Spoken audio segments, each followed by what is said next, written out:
తెలంగాణ రాష్ట్రాన్ని ఆదర్శ రాష్ట్రంగా తీర్చిదిద్దేందుకు ప్రయత్నిస్తున్నామని, ప్రజా సంక్షేమమే ధ్యేయంగా ప్రస్తుత ప్రభుత్వం కృషి చేస్తుందని ఢిల్లీలో తెలంగాణ ప్రభుత్వ ప్రత్యేక ప్రతినిధి ఏపీ జితేందర్ రెడ్డి అన్నారు.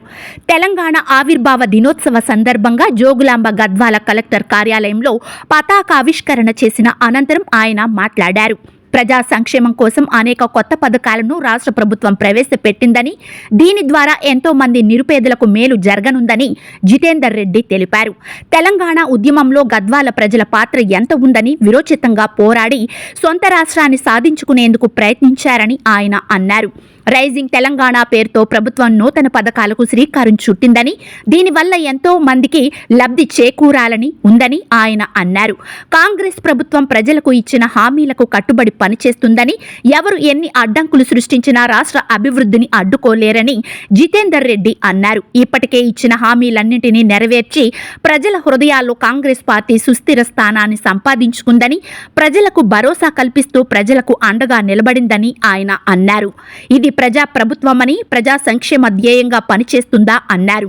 ప్రజలు కాంగ్రెస్ ప్రభుత్వం చేస్తున్న అభివృద్ధి కార్యక్రమాలకు సంపూర్ణ మద్దతు ఇస్తున్నారని జితేందర్ రెడ్డి అన్నారు. తెలంగాణ రాష్ట్రం నేటితో 11 ఏళ్లు పూర్తయి రాష్ట్ర అవతరణ దినోత్సవం సందర్భంగా జోగులాంబ గద్వాల జిల్లా ప్రజలకు శుభాభినందనాలు. స్వరాష్ట్ర సాధన పోరాటంలో అసలు పాసిన నడిగడ్డ వాస్తవులైన పాశం సర్వారెడ్డి మరియు కొట్టెం వేణుగోపాల్ గారి తొలి దశ తెలంగాణ ఉద్యమంలో తమ ప్రాణాలు అర్పించారు. ఆ అమరవీరులకందరికీ ఘనంగా నివాళులు అర్పిస్తున్నాను. ఎందరెందరో అమరవీరుల త్యాగాలు పునాదుల మీద ఏర్పడిన తెలంగాణ రాష్ట్రము ఈరోజు అన్ని రంగాల్లో దశా దిశలు వెలుగులు విరమించుతున్నాయి. దేశంలో అందరి దృష్టిని ఆకర్షిస్తుందని చెప్పుకునేందుకు గర్వపడుతున్నాను.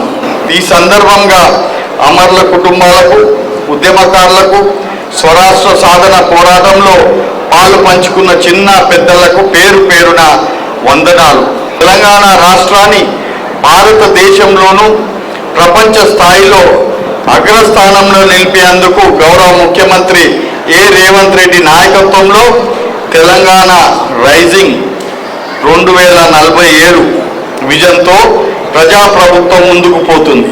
తెలంగాణ రాష్ట్ర అభివృద్ధికి ఆర్థిక, సామాజిక పరిపాలన రంగంలో ఆదర్శవంతమైన లక్ష్యంతో తెలంగాణ రైజింగ్ 2047 విజన్ డాక్యుమెంట్ను రూపొందించినట్లు గౌరవ ముఖ్యమంత్రి గారు రేవంత్ రెడ్డి గారు ఇటీవలనే జరిగిన నీతి ఆయోగ్ సమావేశంలో వెల్లడించారు. సన్న వరి ధాన్యానికి క్వింటల్ ₹500 బోనస్ కింద ఈ జిల్లాలో 54,798 మెట్రిక్ టన్నులు వరి ధాన్యమునకు 27,39 లక్షల రూపాయల రైతుల బ్యాంకు ఖాతాలో జమ చేయడం జరిగిందని చెప్పి తెలియజేస్తున్నాం. భూమి లేని వ్యవసాయ కూలీలు కుటుంబానికి ఇంద్రమ్మ ఆత్మీయ భరోసా కింద ఏడాదికి 12,000 రూపాయలు ఆర్థిక సహాయం అందజేస్తున్నామని తెలియజేస్తున్నాం. ఎస్సీ వర్గీకరణతో సామాజిక న్యాయం, సంక్షేమంతో పాటు సామాజిక న్యాయంలో సహితం తెలంగాణ దేశానికి దిశానిర్దేశం చేస్తుంది.